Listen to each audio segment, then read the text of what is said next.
but in the US, the money I make would not get me very far. But what I'm making here, I have money left over at the end of the month. I've paid off my credit cards, I've paid off my private student loans, like, feels so good. It feels so good to not worry about money. Hello everybody, welcome back to my channel, or if you're new, welcome to the channel. My name is Kayla Cosmos. I am a former English teacher turned digital nomad living here in Taiwan, creating content, working on my YouTube channel, and working online.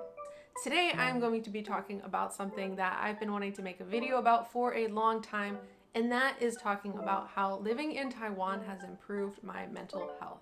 As a disclaimer, I don't want to be sending the message, come to Taiwan, it'll solve your depression, cure it, you'll never be anxious again. No, that is definitely not the point I am getting across today. For people that are experiencing mental health issues, a lot of those reasons stem from different things, such as experiencing trauma, chemical imbalances in the brain, and from living in a very negative social environment. The mental health issues that I have dealt in my life come from a result of dealing with trauma, living in a negative social environment, and just generally having a pessimistic view of the world.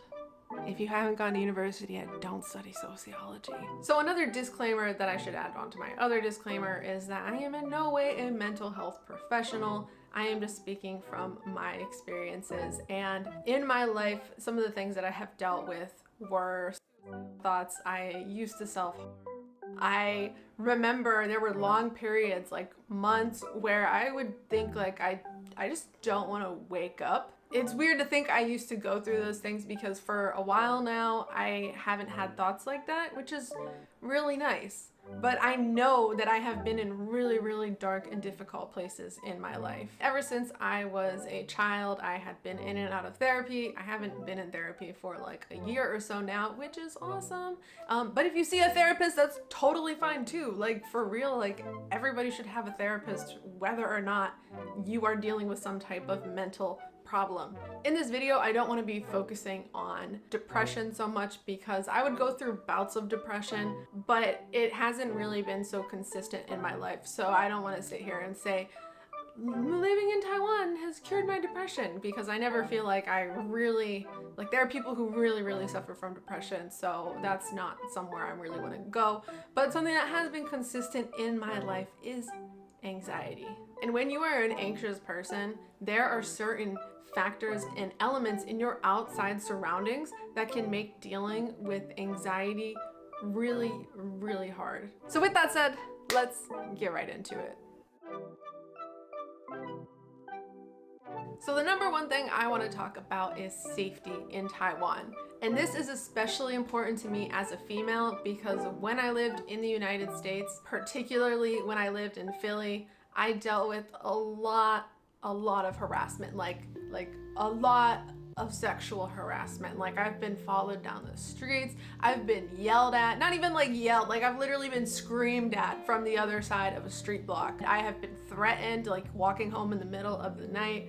All sort of like really scary experiences that when they happen over and over and over, you literally don't want to leave your house sometimes. Like if you are like not feeling well, why do you want to go outside and be like, well, maybe someone's gonna harass me today, or like, you know, so like I've dealt with not just like men harassing me, but just like generally unstable people in the street that have harassed me. And whether or not that has to do with me being a female or anything, it's just a generally dangerous-ish environment, and you're kind of always on edge, and that will take a toll on what is going on in your head. I have almost been jumped once. Like I was like riding my bike at night and like this girl literally tried to like jump me while I was riding my bike trying to rob me, and she had like 3 other girls with her, and all I could do was think like, I'm about to get the shit beat out of me by 3 teenage girls. I did live in Philly, right? Which is, in a sense, yeah, it's a lot more dangerous to be living in US cities than it is to be living in the countryside. But to be honest, anywhere can be scary. Like my family lives in like, you know, like the suburbs in like another state, you know, like when you go to the grocery store, you know, you're thinking like, yeah, remember that guy that like shot up that grocery store in Colorado? Like, I know that's like a one-off thing. Maybe like there's one mass grocery store shooting per year in the US, but like you still think about that stuff. When I came to Taiwan, I would, you know, walk into my apartment and I would like turn around and look behind me. And then I would be like, why am I watching behind my back? Like, nobody's following you. In Taiwan, the only things that I'm really afraid of is like some random person just stabbing me with a knife, because the only insane crime I hear about in Taiwan is like when somebody just like starts stabbing people. And to be fair, I've also seen some crazy stuff, like a few fights, like especially outside of Family Mart when I lived in Jinmen. But like, that's one major thing that has really helped me improve my mental state and my mental health, is living in a safer environment where I don't have to watch my back at all times. Yeah. All right, y'all, now we're gonna talk about healthcare. And as you all know, healthcare has a terrible reputation in the United States. We are, I think, the only developed nation that doesn't have universal healthcare. And even regardless of universal healthcare, not only that, but we have a system that really, it's profits over people. In the United States, if you don't have money or enough money, you might just get financially over by the medical system that's supposed to keep you strong and healthy. But trust me, if you're worried about going to the doctor because of potential medical bills, then I guess it doesn't matter how physically healthy you are, because you're going to be mentally like, ah! And I do believe that you should work hard, you know, to be able to have nice things in life. But what I don't believe in is working super hard to have money and then just essentially getting it all possibly taken from you because you're living in a country that has such a terrible healthcare system that will like just, you know, throw you a $10,000 bill with like, without even batting an eye. They're like, here's your bill. And they're just like, yeah, $10,000. Like, what, like we like literally pretend that's normal. Like, that's not normal. So I talked about this in another video, but I actually stayed below a certain income level because I was like, you know what's less nerve-wracking than paying for health insurance that might ultimately make me pay a ton of money like than is necessary in the end of the day? I was like, I think it's easier to stay poor because then I could get Medicare.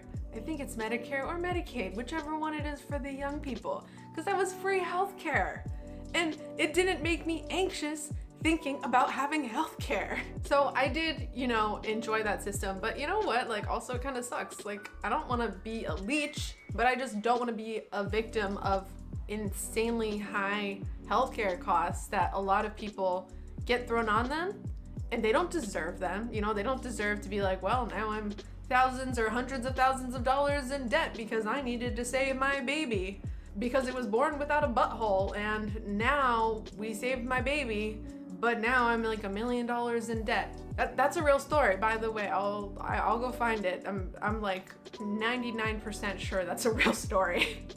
So welcome to America's healthcare system. So here in Taiwan, it's just been really nice to, one, pay into a healthcare system. You know, if anything, I could pay more for the healthcare in Taiwan because I do hear that workers are underpaid in the system. And you know what? Like, I really wouldn't mind paying more for my insurance because it's really cheap. Once you can remove the fear of your finances from your healthcare, you can just go to the doctor when you feel sick or when you have some type of problem. For example, there are certain like stresses and pains that sometimes I've felt in Taiwan, and I go to the doctor because I'm like, oh, this just doesn't seem right. Like, can you guys like check this? In the US, I'd be like, you know what? Whatever's wrong, I'm just gonna deal with it. Because if I go and there's nothing wrong, then I'm just gonna get handed a massive bill, and then I'm gonna have some real problems. And yeah, so moving on. My final talking point is going to be about the cost of living. When I was living in the United States, let me just say that one, rent is much more expensive. Food, I'd say it's about the same price. But when you're including things like rent, your healthcare, and other unexpected costs, like maybe transportation, because transportation can also be quite expensive in the US, whether or not you are taking public transportation or whether you own a car or a scooter, it's still quite expensive to get around. So when it comes to the cost of living, it can actually become a burden, especially if you don't have a super high income. So, you know, I know what it's like to wonder, like, how am I gonna pay my rent? Or feel very stressed out at the end of the month because, like, I'm just scraping everything together. That type of stress, once again, will take a mental toll on you. And then you don't know if some other, like, random unexpected expense is gonna, like, come out of nowhere. So, like, for example, if you can't pay your rent and then you're also paying for a car, maybe you pay $200 a month for your car, then maybe $200 for your insurance, and then you have some type of accident and then your insurance doesn't cover it, and then, you know, next thing you know, you owe like hundreds of more dollars that month out of nowhere. And you were like, girl, I don't even know how I was gonna pay my rent, but now I gotta pay to fix my car. And if I can't pay to fix my car, then I can't get to work to make money to fix the car and to pay my rent. Now, when it comes to Taiwan, you can live pretty cheaply. To me, ever since I've gotten to Taiwan, I have not worried about paying my rent. I've not worried about feeding myself. In fact, I would have money at the end of the month, and my income in Taiwan is about the same that it was in the United States. Low income compared to Taiwan's level of income. I make more money, right? But in the US, the money I make would not get me very far. But what I'm making here, I have money left over at the end of the month. I've paid off my credit cards. I've paid off my private student loans. Like, feels so good. It feels so good to not worry about money. To wrap this video up, as you may be able to tell from the examples I used in my video, my mental health didn't necessarily improve from a biological standpoint, but from a social standpoint. Once those things in my life, such as financial worries, social worries, worrying about my safety, once I took those things and I was just like, get the out of my life. I'm so sick and tired of dealing with this that I shouldn't have to deal with, because I know there are other places that are doing much better, taking care of their people. They're safe. Like, I can afford rent without being afraid of like being like, will I be able to feed myself? Now that I don't have these stressors in my mind, before I used to be like fighting them. I used to be fighting to feel happy and to feel satisfied and to feel mentally calm, because I had all of these other stressors that were really impacting my mental health. And now that I've removed these stressors from my life and I'm living in a society where I can just kind of go about in peace and not have a ton of worries, but still work my ass off just like I used to back home, it's incredible. And it really has done wonders for me, because now I can focus on improving myself even more, finding more peace and stability in my own mind, because I don't have these other things that are kind of getting in the way of that improvement. Of course, I think we do need to fight these battles in life, right? Like, I'm proud that I lived in Philly for a while. I don't like the fact that I was harassed all the time. I don't like thinking about the fact that I almost got jumped. I don't like a lot of these things that had possibly almost happened to me, or I don't like a lot of these social structures in the United States that, you know, like financially punish people for no reason or make it difficult for them to get ahead. But at the same time, I do kind of take pride in this weird way, because it made me tougher. It made me realize that there's certain things in life that I know I deserve better, just like everybody else deserves better. I like to say that now, you know, I deal with like anxiety in like more normal ways, like if I'm gonna go out on a date, if I'm dealing with something stressful at work, you know, like normal things that should be stressing people out. Now, to repeat my disclaimer earlier, moving abroad or like coming to Taiwan is not just going to like cure any mental health problems that you may have or that somebody else may have. For me, a lot of the issues I dealt with came from things in society, and I was very mentally stressed, and that was really, really wearing me down. And in combination with just generally being an anxious person, it became very toxic. So if you need professional help, that is what your first step should be, not just moving to another country and hoping your problems fix themselves. This is just the experience that I wanted to share, and how my mental health greatly improved by leaving the United States and coming to a country like Taiwan So thank you so much for watching this video. I hope you really enjoyed it. I mean, if you're still here, I'm guessing you did, or you're still here just trying to point out all of the flaws in my logic and then you're gonna go leave a dismissive comment below. I see y'all. I know who you are. Well, I'll know who you are when you leave that comment.